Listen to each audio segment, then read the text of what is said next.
ছাগলনাইয়া উপজেলার হাবিবুল্লাহ খান উচ্চ বিদ্যালয়ের ভবনটি সামনে থেকে যতটা ভালো দেখা যায়, ভিতরে অবস্থা ঠিক তার বিপরীত। দেয়ালে ধরেছে ফাটল। এমতো অবস্থায় ক্লাস করছেন শিক্ষার্থীরা, আর দুশ্চিন্তায় দিন কাটাচ্ছেন অভিভাবকরা। যে কোনো সময় ঘটতে পারে দুর্ঘটনা, তবুও ছাত্রছাত্রীরা ভয়ে এখানেই ক্লাস করছে। ঝুঁকিপূর্ণ অবস্থায় আমরা বিদ্যালয়ে ক্লাস করতেছি।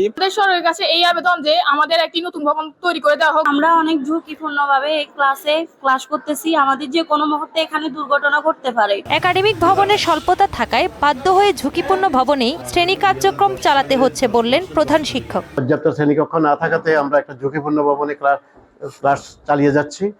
এখন আমি সরকারের শিক্ষা মন্ত্রণালয় সহ সরকারের সংশ্লিষ্ট মহলের প্রতি অত্র বিদ্যালয়ের জন্য একটা ভবন বরাদ্দের জন্য আশু পদক্ষেপ গ্রহণ করার জন্য বিনয়ের সাথে আবেদন করছি। অবিলম্বে ভবনটি পরিত্যক্ত ঘোষণা করে নতুন একটি একাডেমিক ভবন নির্মাণের দাবি স্থানীয়দের। এই ভবনটা অন্তত পরিত্যক্ত ঘোষণা করে এখানে নতুন ভবন নির্মাণ করা একান্তভাবে জরুরি হয়ে পড়ছে।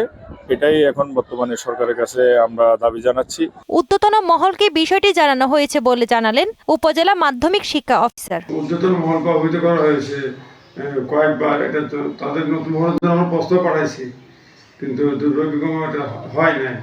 কিন্তু সম্প্রতি বিমান বাহিনী ওখানে একটা ভবনের কাজ করতেছে। আশা করি ওটা হলে তাদের এই সমস্যাটা অনেকটা কেটে যাবে। নতুন একাডেমিক ভবন নির্মাণ করতে প্রয়োজনীয় ব্যবস্থা নেবে কর্তৃপক্ষ, এমন প্রত্যাশা শিক্ষক, ছাত্রছাত্রী, অভিভাবক সহ এলাকাবাসীর। তাহসিন তারিন, মোহনা সংবাদ।